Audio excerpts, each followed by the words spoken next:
5 months, almost, yes. Carefully, F-150, yes. I'm Angie. I'm Rhonda. And we're Adventures in Nomadness. Those are the answers to our questions today. What are the questions? No, what are the answers? Those were the answers. Those are the short answers.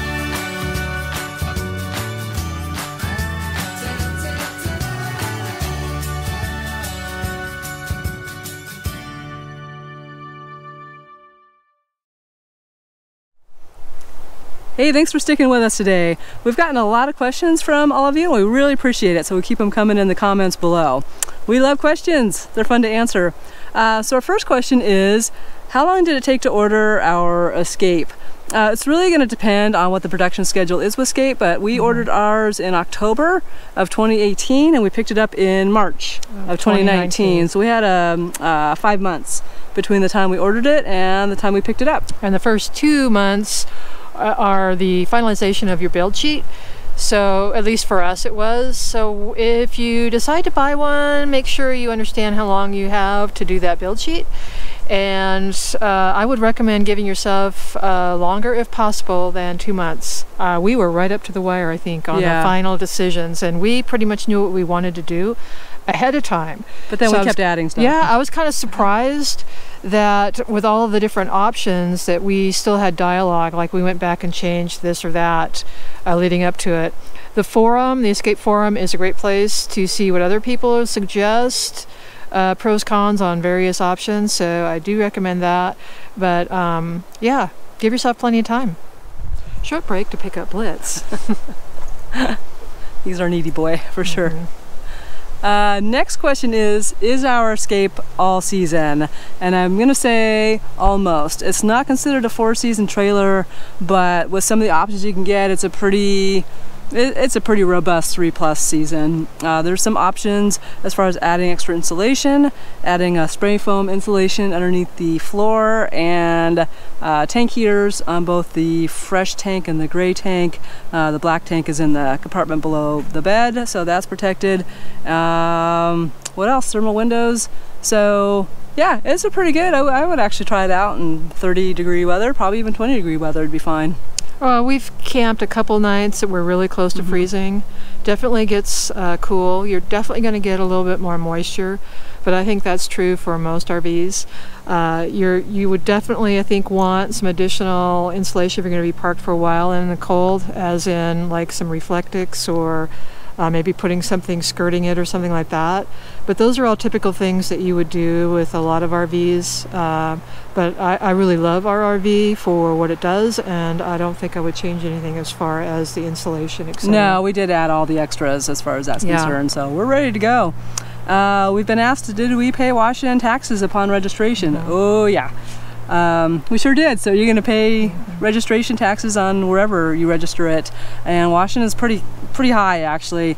We weren't ready yet to domicile in like South Dakota or Texas or Florida, which are kind of the 3 main states that full-timers domicile in for various reasons, but we were still Washington residents, and we did pay Washington taxes, and yeah, they're kind of expensive in this state. Yeah, it is. I mean, we have friends and family here. We lived here most of our lives, so giving back to the state doesn't really bother me that way. That much? That much. Whatever. Except when initially hits your pocket. Next question is how do we wash it? Carefully. But in reality, it's fiberglass, and I used to live in a fiberglass sailboat, so I just kind of said, or my go-to is, hey, why not use boat soap? So that's what we're using.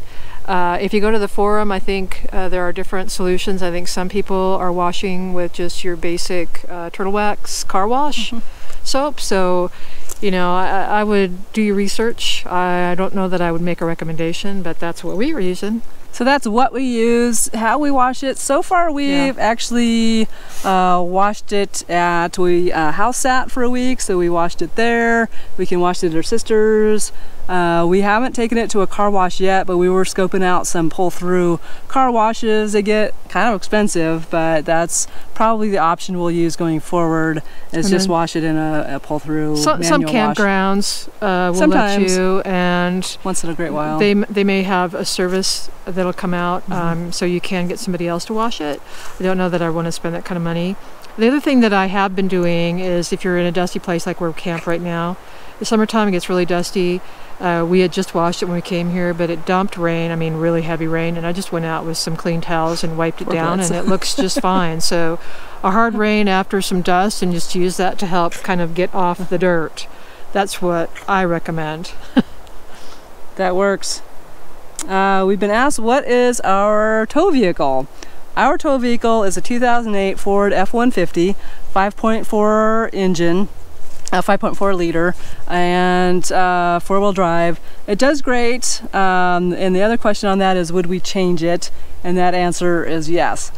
We love our truck. We've got a killer deal on it when we bought it in 2011, had really low mileage on it. But it's an older truck. It only has about a 22 gallon tank on it, gas tank, and it only gets about 10 miles to the gallon. So no EcoBoost. No EcoBoost. We're at the upper sort of range of the tow capacity. We have weighed it with everything in it. We've weighed the truck and trailer together. We're well within limits, but kind of getting up at the upper range, like I said. So it's a very slow going up overpasses, and feels a little underpowered.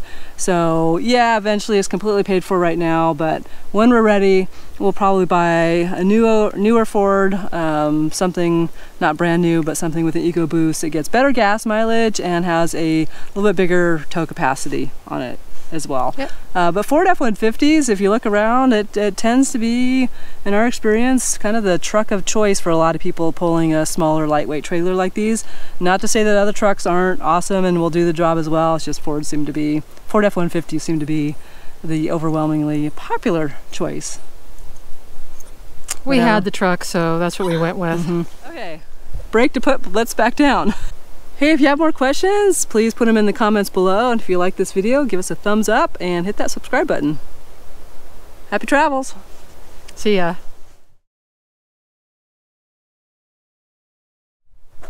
Five months, almost, and yes.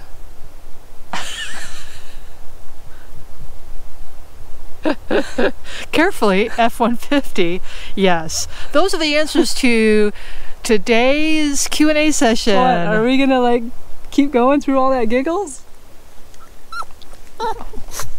You just blew in my face. Do you want to we have to do a conclusion. Conclusion. Okay. All right, you're getting down.